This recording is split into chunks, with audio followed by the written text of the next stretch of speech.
आज सासू माँ की 13वीं है। मेहमानों के बीच उदासी ओढ़कर नकली आंसू बहाते हुए बहू संजना अब उकता गई थी। एक ननद को छोड़कर बाकी सभी मेहमान जा चुके थे। अब उसे इंतजार था सास की विरासत में छोड़ी हुई चीज़ें देखने का। उनकी अलमीरा के चाबी की जानकारी केवल ननद मीना को ही थी। उसने सबके सामने अलमीरा खोली। सामने ही लॉकर की चाबी और एक कागज का पुर्जा पड़ा था। मीना ने माँ का लिखा हुआ संदेश पढ़ा। माँ ने अपने जेवर इकलौती पोती और बेटी के नाम किए थे। कैश रुपयों पर बेटे का अधिकार था। उनके सभी नए पुराने कपड़े गरीब महिलाओं में बांट दिए जाने का जिक्र था। एक सील बंद पैकेट था जिसके ऊपर एक पिन किए हुए कागज पर लिखा हुआ था, यह पैकेट बहू के लिए है, लेकिन वो इसे अपने बेटे मेरे पोते अनुज की शादी के 1 वर्ष बाद ही खोल सकेगी। मेरी अंतिम इच्छा के अनुसार तब तक यह बैंक के लॉकर में रख दिए जाएं।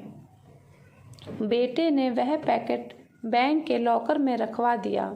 दिन गुजरते गए। 6 महीने बाद अनुज की भी शादी हो गई। सगाई पहले ही हो चुकी थी। बहू आराधना के घर में आते ही संजना ने कुछ राहत महसूस की। अब वो अपना ध्यान अपने पति और अपने स्वास्थ्य पर ही देना चाहती थी।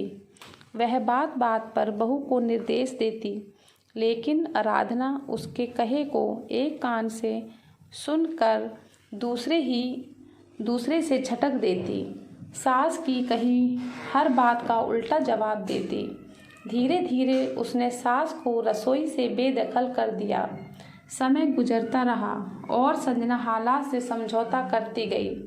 अब पुराना संयुक्त परिवारों का जमाना नहीं रहा जब सास बहू पर हावी हुआ करती थी। आज की बहुएं सास को अच्छा होने का मौका ही नहीं देती, बल्कि ऐसा माहौल पैदा कर देती है जिससे उसे बुरा साबित किया जा सके, और मौका मिलते ही पति को लेकर उड़ जाती है। गई सदी के इतिहास के वे पन्ने जब सास बहू पर हावी हुआ करती थी, आज की बहुओं ने फाड़ कर फेंक ही दिए हैं। सास कितनी भी पढ़ी लिखी और समझदार हो, लेकिन बहू स्वतंत्र ही रहना चाहती है और इसके लिए जाल बुनती ही रहती है, और सास का नाम ही परिवार की सूची से मिटा देना चाहती है। उसने भी तो यही किया था ना अपनी सास सुमित्रा के साथ। वो पढ़ी लिखी सुलझे विचारों की महिला थी और अपने पुराने विचारों की सांस से मिले हुए कष्टों को भूलकर संजना को हर तरह की सुविधाएं, सहयोग और प्यार देकर सास के नाम पर लगे मनहूस धब्बे को हमेशा के लिए मिटाकर नया इतिहास रचना चाहती थी। लेकिन संजना क्षण भर भी खुशी न दे सकी थी उसे। आज उसे सास की बहुत याद आ रही थी। तभी सामने लगे कैलेंडर पर उसकी निगाहें पड़ गई। 2 दिन बाद ही बेटे बहू की शादी की पहली वर्षगांठ है। सास की वसीयत के अनुसार 1 साल पूरा हो चुका था। तीसरे दिन ही वो बैंक जाकर लॉकर से अपने नाम का पैकेट निकलवा कर ले आई। मन में उथल पुथल मची हुई थी कि आखिर उसे सास ने क्या दिया होगा। बेटे बहू के इधर उधर होते ही उसने वो पैकेट खोल दिया। अंदर सास के तह किए हुए लगभग 1 दर्जन पुराने रुमाल थे और एक दूसरा पैकेट भी था। यह देखकर अचानक उसकी आंखें एक सवाल लिए सिकुड़ गई। साथ ही पिन किए हुए कागज पर लिखे शब्द पढ़ने लगी।